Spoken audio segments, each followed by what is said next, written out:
Teachers and mothers, welcome back to my channel learn with Amna. आज बात होगी words with silent E, long I sound. अभी जो series start है उसमें यह डिस्कस किया जाएगा कि अगर ई एंड में साइलेंट हो तो उस लफ्ज के दरमियान में जो वावल लेटर है वो अपनी आवाज लॉन्ग कैसे करता है। पहले हमने डिस्कस किया था words with silent E, long A sound. आज बात होगी words with silent E, long I sound. I sound जो लॉन्ग होगी वो ऐसी है जैसे कि हम हर्फ आई बोलते हैं। डाई, आई, एंड में आई की आवाज आ रही है।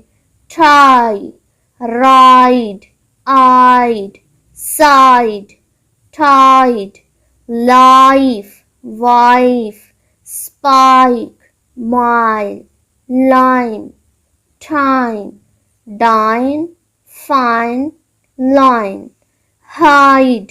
अब बच्चों को बता दें कि ई जो है वो साइलेंट है, एंड में आया है और इसकी वजह से जो मिड में वावल लेटर है वो अपनी शॉर्ट साउंड की बजाय लॉन्ग साउंड निकालेगा और जो लॉन्ग साउंड होगी वो बिल्कुल वैसी होगी जैसे कि उस अपने लेटर की है। I, hide, bride, slide, knife, इसमें के साइलेंट है।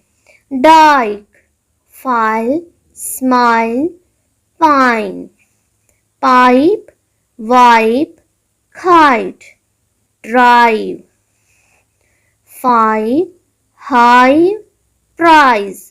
आई होप इस तरीके से अगर आप खुद अपने बच्चों को रीडिंग करवाएंगे और इस जैसे और अल्फाज ढूंढ के उनके अपनी दरसी किताब से ढूंढ के उनके अपनी टेक्स्ट बुक से ढूंढ के प्रैक्टिस करवाएंगे तो बच्चे की जो कमी होगी वो दूर हो जाएगी। अगर आपको ये सिलसिला पसंद आ रहा है तो इस वीडियो को लाइक करें, मेरे चैनल को सब्सक्राइब करें, बेल आइकन को हिट करें ताकि हर नई आने वाली वीडियो का नोटिफिकेशन आपको मिलता रहे। मिलते हैं नए सिलसिले के साथ। अल्लाह हाफिज़।